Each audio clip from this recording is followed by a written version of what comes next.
Ascultați Child Life, provocări de părinte, un podcast creionat de Secom. Bine v-am găsit, sunt Andrei Dumitrașcu și ascultați Child Life, provocări de părinte, un podcast creionat de Secom. Astăzi am ca invitat, așa cum v-am obișnuit, pe cineva foarte special și tocmai de departe, din Statele Unite ale Americii.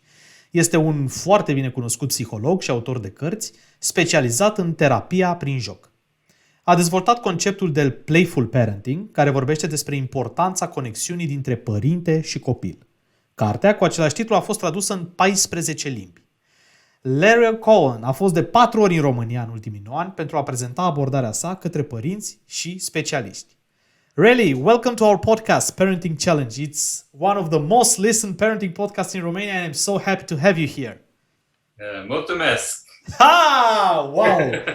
Amazing. Larry, I have to... After that, I have to switch to English. Thanks a lot for being here with us. I have to tell you that I'm a bit nervous, but I'm counting on your help to get over it because I'm quite sure that we'll have a very nice discussion. Larry, let's jump a little bit in discussions because we have a lot of topics today and I really want to have time to go through all of them. I want to talk and I want to start with your book, The Playful Parenting, which is a beautiful book.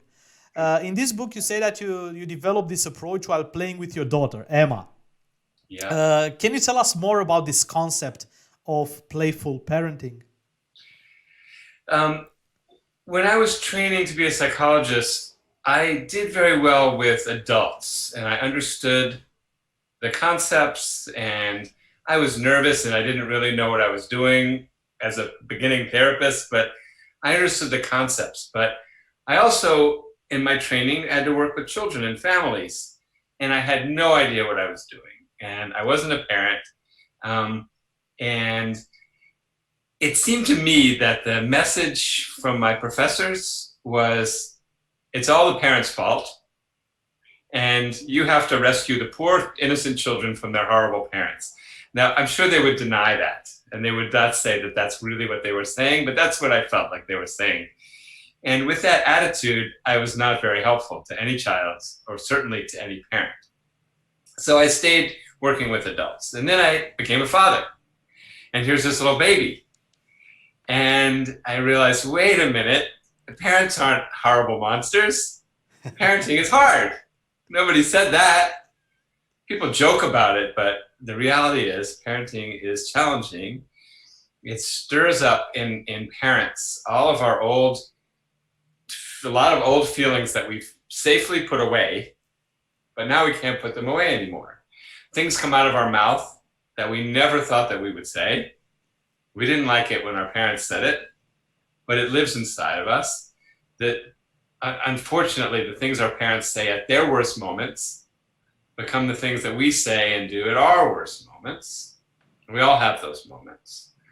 So I was a father and I was a psychologist and I thought, what am I going to do here? And I thought, I need to learn. And so I just I watched my daughter, I watched myself. I looked around for friends that I admired, how they were as parents. And I started putting together this idea about parenting that focuses on connection, really puts connection at the heart. And over the years, I've really started to think about two main ways to connect with children. And one of them is through play. That's just where children live, the world of play. We get on the floor and we play with them. When they're older, we don't get on the floor, but we maybe sit next to them on the couch and watch their favorite TV show, even though we hate it. We just do that because we want to connect with them. And the other way to connect is with emotional understanding. I see how you feel. I know how you feel. All of your feelings are important to me. Even if you're angry, even if you're scared, and I don't think there's any good reason to be scared, I still have empathy for you. And when we combine joining children in play and giving them empathy and emotional understanding, we build a really powerful connection. Talking about this, let's say, emotional intelligence and this emotional area, does playing build resilience? And if so, how? Can you help us with some a bit of examples? Absolutely. Both of these, play builds resilience, and having somebody who cares about your feelings and sees you in your feelings, this also helps resilience. And it's the opposite of what we usually think. We usually think hard work and suck it up and don't cry, that this is the essence of resilience. But that's not, I would call that toughness. Mm-hmm. And toughness can get us so far, and then it stops. It starts getting in our way instead of helping us. And we see people who are only tough, they become aggressive to others. They can't take feedback from others. They can't get along well with others. So in our world, we need to get along. We need to cooperate. We need to be creative. And so toughness doesn't do it. What we need is something bigger, and we need human connections, right? So we need to, in order to be successful in life, we need to be able to talk to people and to listen to people. We need to know when we're rubbing somebody the wrong way. We need to know if we need to change direction. We need to work together. And children learn this by playing. They learn how to get along. They learn how to create something together. When you're getting on the floor with a 4-year-old and you're playing pretend, which I do a lot with my granddaughter now, and we play pretend and we're building a whole world together. And this builds this ability for teamwork. In play, you can make a mistake, and there's no stakes. It's okay, you made a mistake. And this is why so much learning happens in play. Now, there's a funny thing that happened, which is parents got this message: children learn through play. So they got this funny idea, which is when children are playing, we should make sure we're teaching them something. That's not what this means at all. So I see kids at the park and they're playing with a truck, and the parent or the grandparent says, "How many wheels does the truck have? What color is the truck?" And that's not play, that's an examination. And the child doesn't need an exam, they need to play. And by playing with the truck, they'll learn about wheels, and they'll learn about colors, and they'll learn about physics, not from any instruction, just from playing. And they'll learn how to take turns, and they'll learn how to handle frustration. When a child on their own is trying to figure out something complicated like a ladder, let's say, or how to build a tower of blocks that doesn't fall over, or when they're older, doing something more elaborate, building a tree house or whatever it is they're doing. When they're doing it in play, they are handling their frustration. They run into problems, and their joy and their desire to achieve it gives them the inner strength to overcome that frustration. That's where really it comes from. It doesn't come from lectures. It doesn't come from, oh, you just have to get up and try again. It doesn't come from criticism and scolding. Oh, you're a baby, you just give up. Every time you just give up. These things actually interfere with resilience. That's quite nice. I was listening to you and I was thinking, I imagine myself as a parent. After 10 hours of hard work, I'm coming to home in my suit, and I have to play. I should play with my kid. So how can you find this extra strength or superpower of playing after 10 difficult hours of hard working? And how do you do this? How do you find this? It's in a small bottle, or how do you find it? Mm-hmm. Well, if you're lucky, then getting out of your suit and putting on comfortable clothes and getting on the floor with your child will actually fill you up at the same time it fills your child up. And this is the ideal, and it doesn't always happen. And if it doesn't happen, it's okay. But if you give that a chance, then sometimes it does happen. Sometimes we just don't give it a chance. We're like, oh, I'm so tired, give me a drink. I'm like, well, that's not going to really help you connect with your child. Your child's going to look at you and think, I don't want to grow up and go to work. That does not look fun. But if you give it a chance and you get on the floor. And what I like to do is set a timer, because nobody can be super enthusiastic forever, right? Right. But we can all do anything for 10 minutes. There's almost nothing you can't do for 10 minutes. And I learned this when my daughter wanted to play Ariel, the Little Mermaid, over and over again. And this was such a boring game. The way you play Ariel, the Little Mermaid, was you take the doll's clothes off and you put new clothes on and you have a wedding.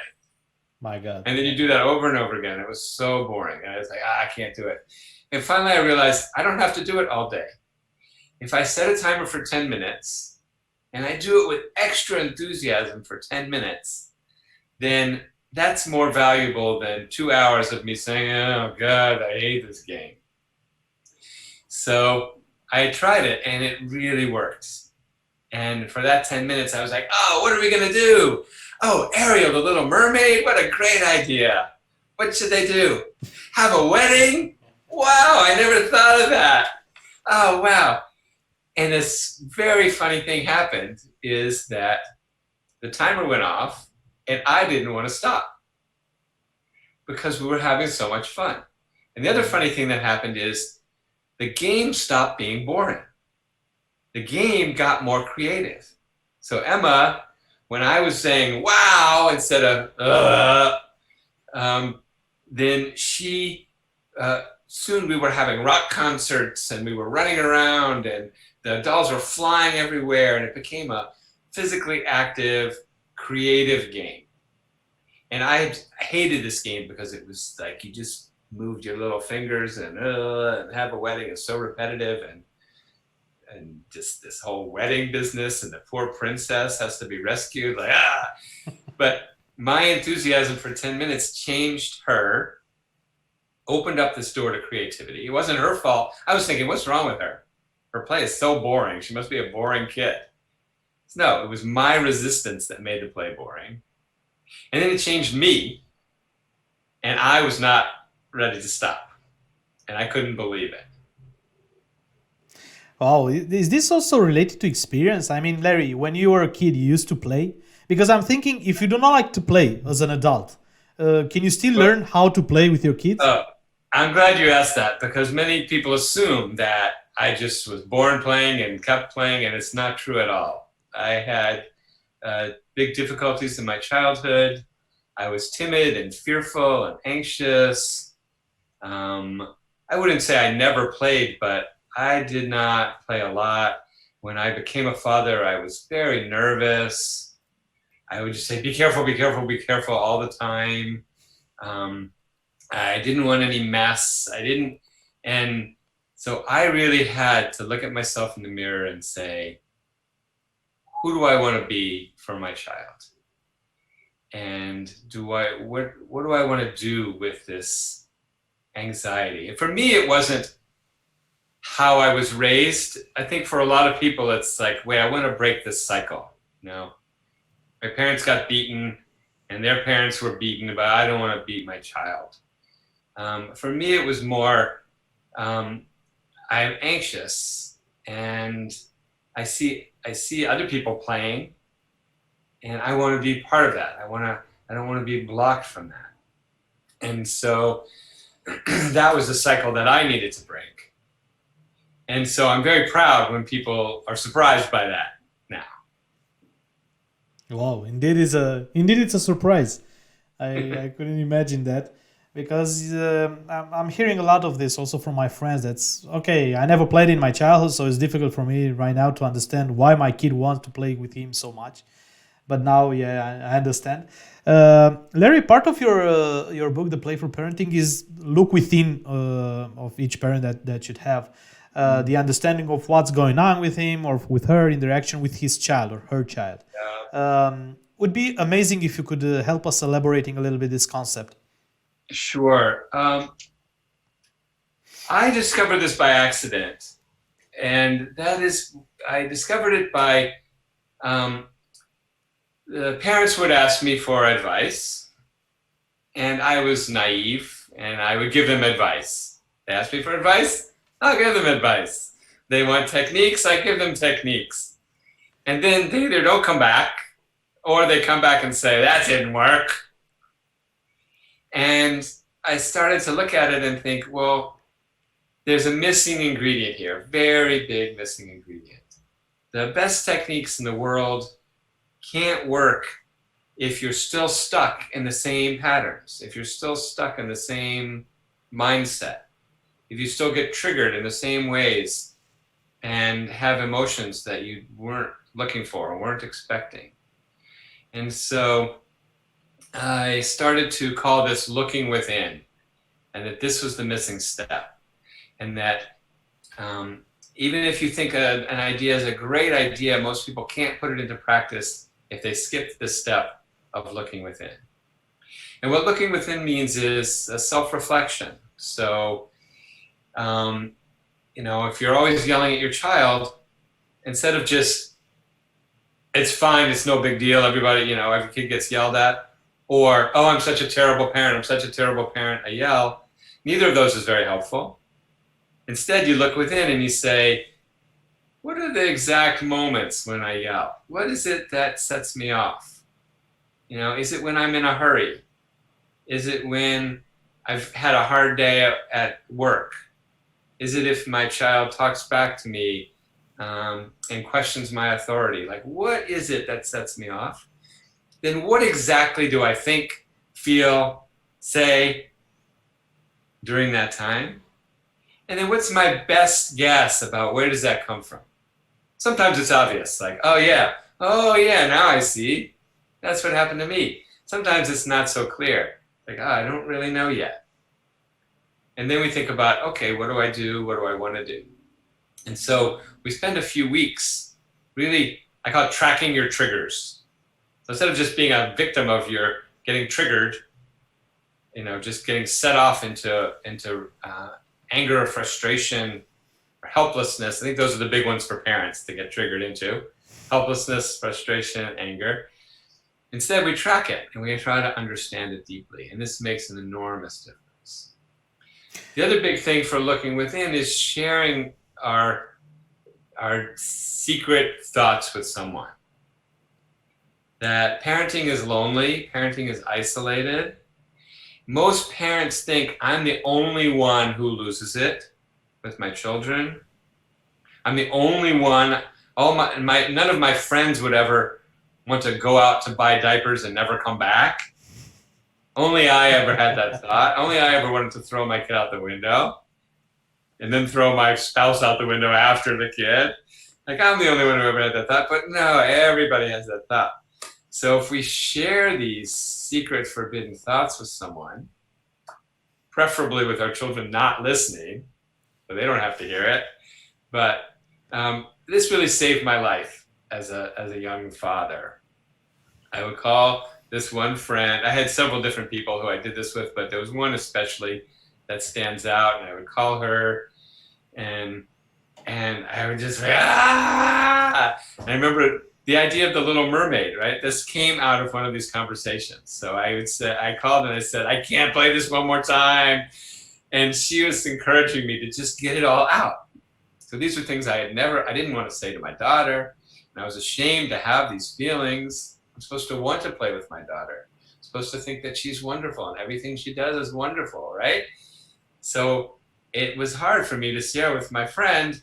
I want to take that Little Mermaid and run over it with a car and tell her that, these toys are made in sweatshops and this, by children, slave labor. And, it was this crazy stuff I was saying. And I was laughing. And then my friend said, oh, are you done? Are you enjoying your temper tantrum? I said, I'm not having a temper tantrum. I was like, oh yeah, I am having a temper tantrum here. And once I got all that out in a safe place with my friend who was not going to call the police, not going to get my kids taken away, I thought that's when I got the idea,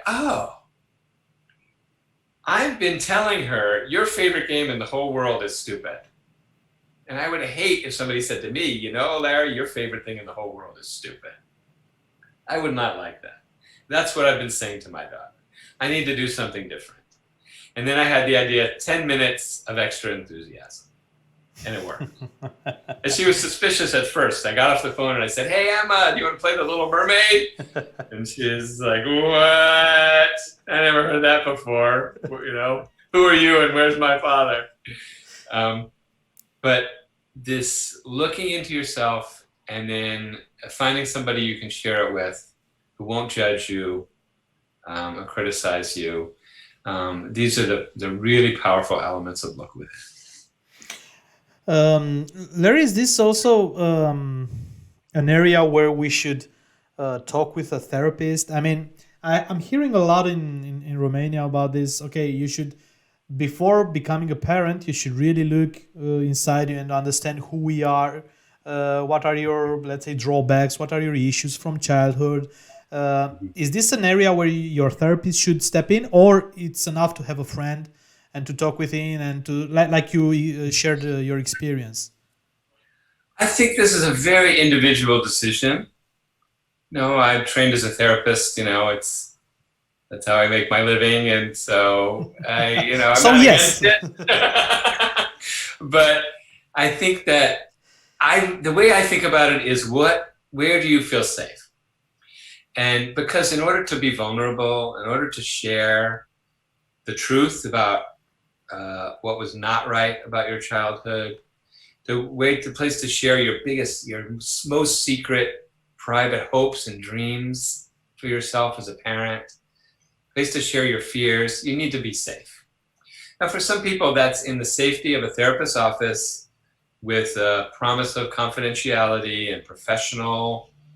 The room is professional and the place is professional, the person is trained. Some people, that's the safety. Other people, it's like, that's cold, that's a stranger, that's not safe. What's safe is to say with a friend. And then my friend shares with me, and we get that safety because we're on an equal footing. And so it's not right or wrong. I would say if you look inside and think, what would make you more safe, feel more safe to share from the heart? Share with a friend or share with a therapist, and use that as your judge. Now, the other time to go to a therapist instead of a friend is if it's really severe trauma, if it's overwhelming to your friend, right? If your friend is like, after you share with them for 5 minutes, they're like, then it's like, you know what? I think that I need somebody who's trained to hold this better. Yeah. So I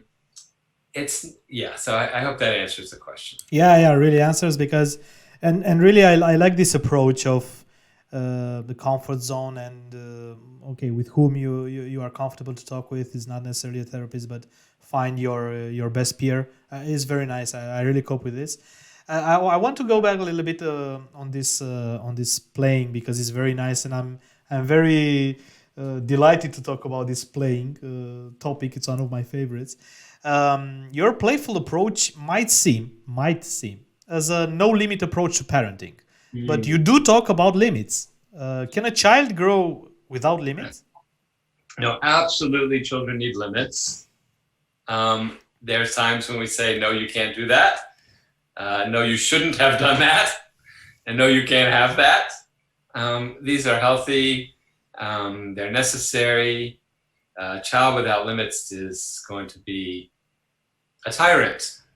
They just think they can just do whatever they want, and they're and it doesn't matter. It doesn't matter who they hurt.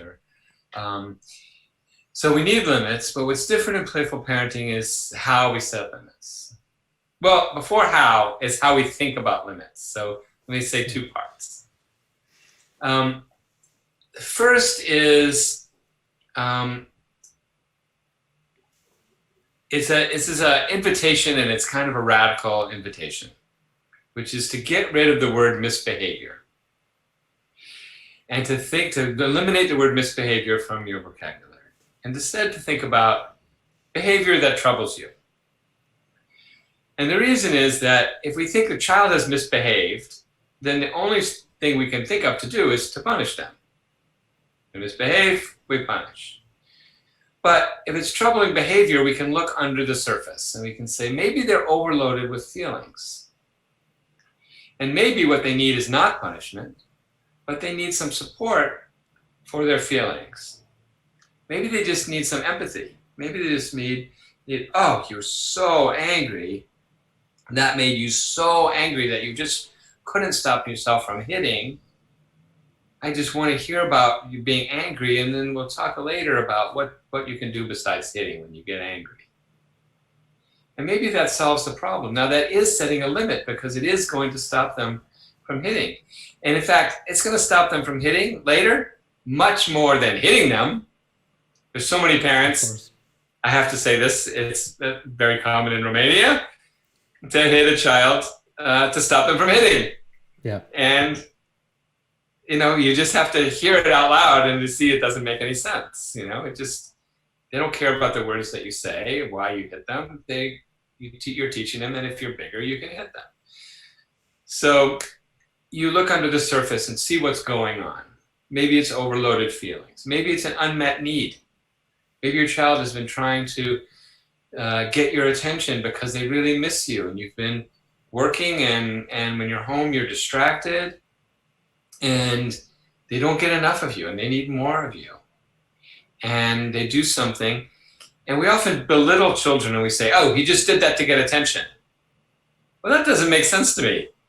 If a child does something outrageous to get attention, that means they need attention, right?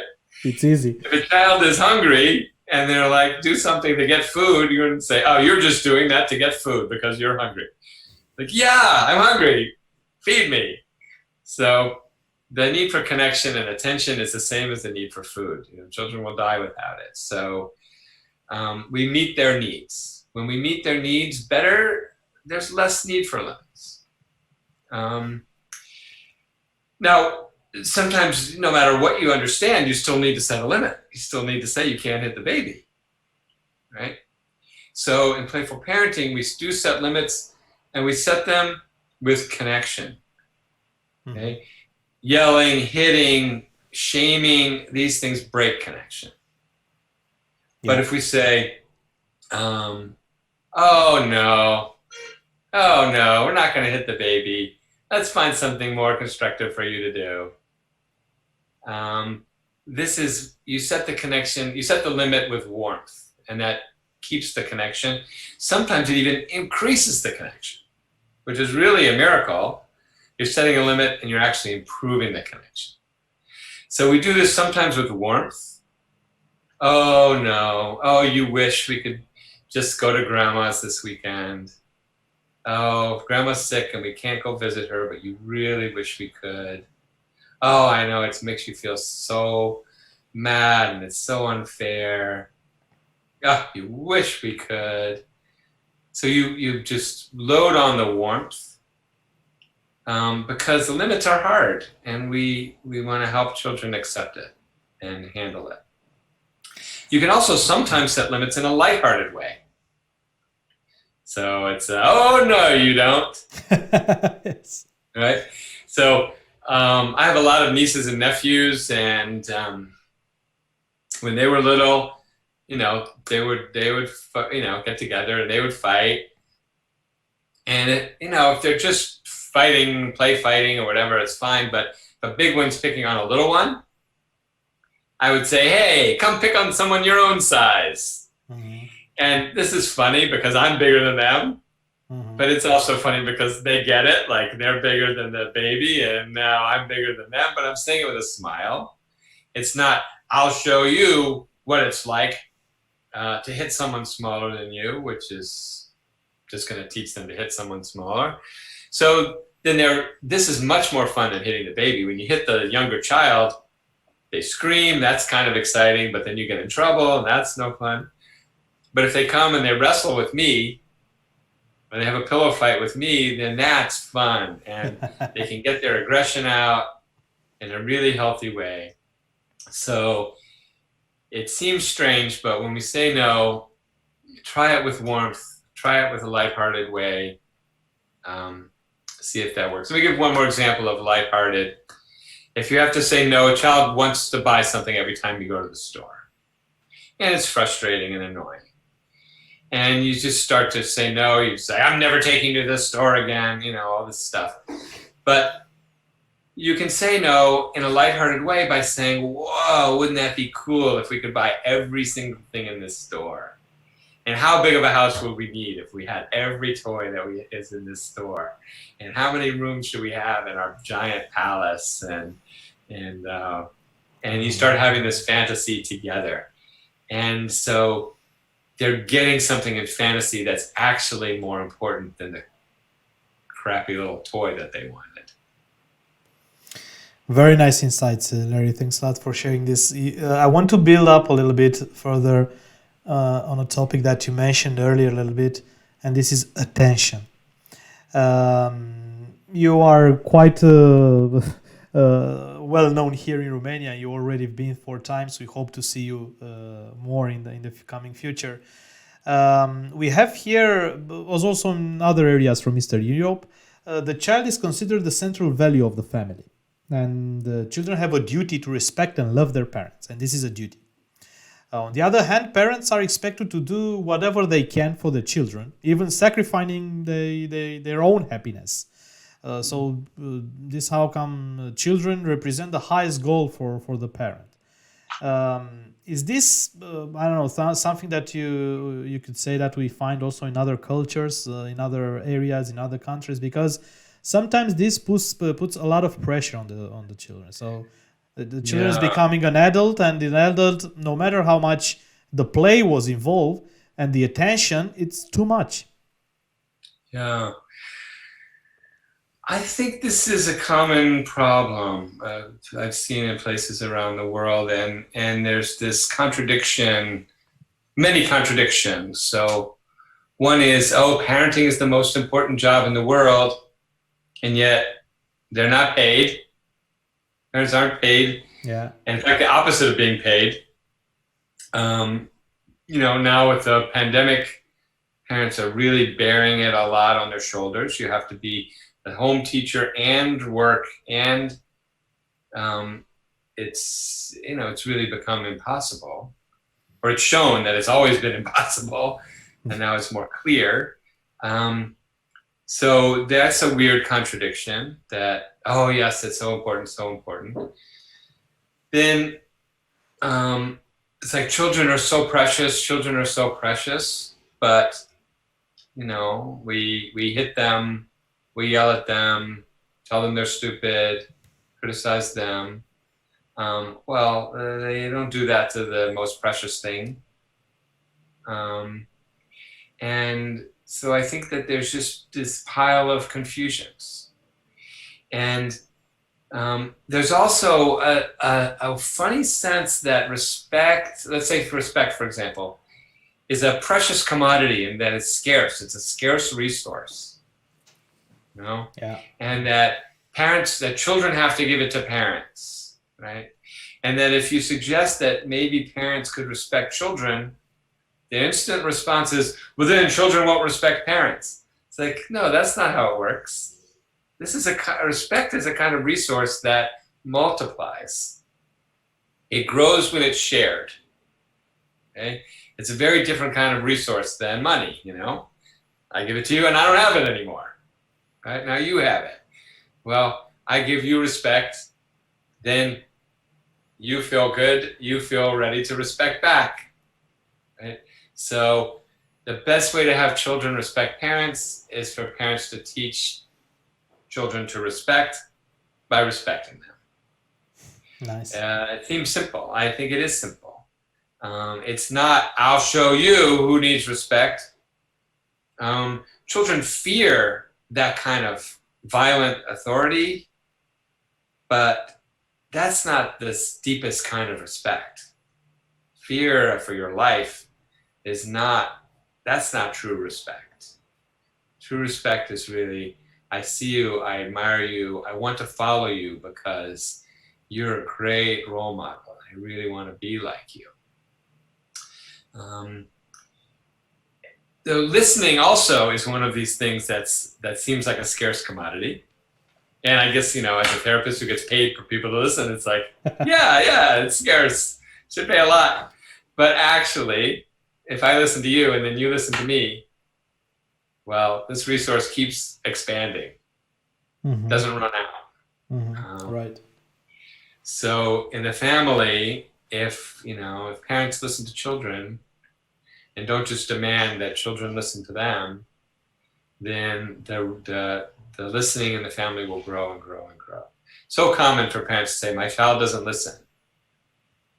And how do you make a child listen? Well, you can't make a child listen. Fear interferes with listening. You grow listening and you model it. Oh, tell me all about it. And this is true if a child is excited. It's so common, a child is really excited about something. To the parent, it's nothing. It's no big deal. Oh, you just discovered some stupid thing I've known for years. Well, yes, exactly. Are you excited about something little and dumb? Like, yeah, they really need you to say, wow, you did what? Oh my gosh. And to really turn towards them and hear it and see them when they're excited. And the same when they're sad. Instead of, oh, big deal, it was a doll, so it got lost, so big deal. Like, yes, it is a big deal to them. And if we show that we care, we have to really care and then show that we care, then they develop a good heart. And then they can give you genuine respect. Nice. But playing with kids could help this area that we've just talked, because I was thinking and remembering what you were saying at the beginning of our discussion. Playing really destroys all these boundaries, all these patterns of us from the. So just by playing and just by saying, okay, let's imagine we put all these toys in our house. How many rooms? This is amazing. This creates me a little bit of creativity in imagine how much. And and play is a great way to solve everyday problems too. Yeah. So when my granddaughter was about to start her preschool, I think you call it kindergarten, right? Kindergarten. Age 3. She was going to go to school for the first time, and she was scared. And she thought it was a great idea until she realized, the grown-ups were going with her. Then she was like, no, I don't want to go. So she's in the bathtub, and she says to her grandma, let's play school. Well, this is very smart. And so then she wanted to be the teacher. She wanted to be the mommy. And she wanted grandma to have a little doll that was the kid going to school. And the kid's like, oh, I want to go to school. Are you going to be with me, mommy? No. And her granddaughter says, no, you have to go by yourself. Like, oh, I don't want to go by myself. Oh, you'll have fun. And our granddaughter's saying all the things that we said that she was fighting against when we said them. But now she's playing, and so she says, oh, you'll have fun, and I'll pick you up, and you'll tell me all about the things you did. And so play releases all that tension that had built up. But is there a risk playing too much to, create a huge gap between reality when the children is growing up and enters in this chaotic world, and the moments where it was just a play and the playing was nice? So how do you manage to do this step into the real world? I've never seen that actually be a problem. Oh, okay. I've heard the fear many times. I've never actually seen a problem. Real life presents enough reality and frustration for any kid. We don't have to make up more. Yeah. There's schedules, which is not children's idea. That's an adult idea. There's school, right? You get sick, There's bad things happen, reality is there. And so I think it would be a mistake to say, oh, we can't play too much. We can't play too much. We have to prepare children for reality. It's like, no, reality is going to be there. Let's have children be able to have inner strength. And let me say it another way. When a child meets reality, when they hit a setback, we want them to have an inner voice that says, oh, this is hard, but you can do it. Right? Mm-hmm. Sometimes our inner voice is I, and sometimes it's you, right? So we might have an inner voice that says, I can do it, I can do it. Or an inner voice that says, you can do it, you can do it. Or, oh, that was terrible, but it's not over. Get up, try it again, right? This is what we want to have inside of our children. Now, if we yell at our children all day, they're not going to have that voice inside of them. For sure. They're going to hit a setback, and what their voice inside of their head is going to be, you idiot, or, oh, I'm such an idiot, because they were told they were an idiot 500 times. Well, this does not prepare a child for reality, right? And we also don't want the child to face reality and face a setback and say, oh, it doesn't matter. Exactly. Right? So this is why we do need limits. Child, knocks over the lamp because they're running around wild. And we say, oh, it doesn't matter. You keep playing, I'll just clean it up. Right? Then the child faces a setback, it's like, oh, it doesn't matter. Or they get married and the spouse says, you're being a jerk. It's like, oh, it doesn't matter. Right? So what do we do when they're a kid and they're excited and they hit the lamp and knock it over? We say, oh my goodness, you were so excited. And when you get so excited, you kind of forget where your arms are and where your legs are, and you knock the lamp over. So let's calm down a little bit, and you'll help me clean the lamp up. And maybe we can look together and see what's breakable in the house, so we can have places for running and places not for running. And then we'll calm down because I know you're excited, but we need to just not have everything be breaking, right? So we address it, we take care of it, but we're not saying, you clumsy idiot, and we're not saying, oh, it doesn't matter, I'll clean it up. My poor precious child. Yeah. Larry, I would spend, to be honest, 2 days with you to learn and to. I think you have a real chance to convince me to become a parent, because this is these are my minds these days. But you seem like a Superman of parenting. So I have a question, a preferred question that actually it's ending our discussion, a beautiful discussion. Larry, please share with me. Which was your biggest parenting challenge so far? Yes, I know. Yes. Yeah.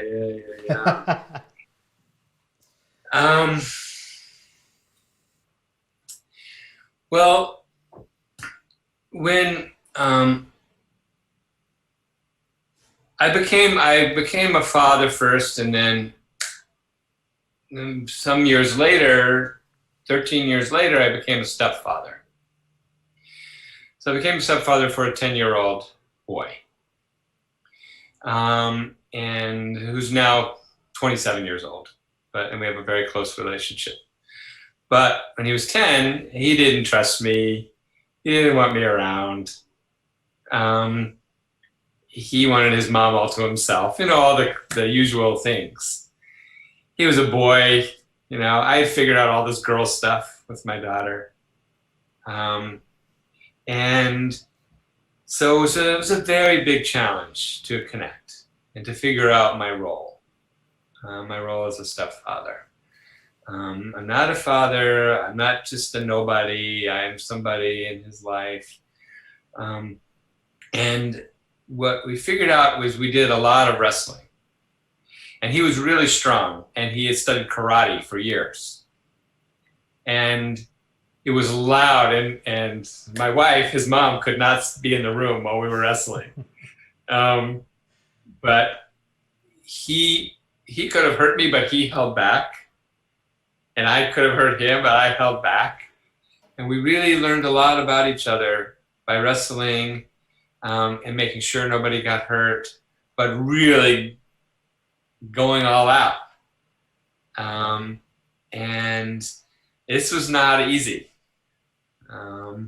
It was, I had to kind of trust that I wouldn't get too badly hurt, that I wouldn't accidentally hurt him, get in trouble with my wife. So yeah, I'd say that's the biggest challenge I've faced so far. Thanks a lot for sharing this with us. Lawrence Cohen, thank you for being present with us today. It was a real pleasure. I really hope that we could have a talk when I'll become a parent, and I will share with you a little bit of my challenges. Good. But until then, I'll stay very close to your books and to your new books. Hope to hear soon. Hope to stay healthy, to be healthy and to stay safe. And all my best wishes to you and to your family. Thanks a lot for being present with us today. Thank you, Andre, and I really hope I can come back to Romania soon. Thank you. Have a nice day.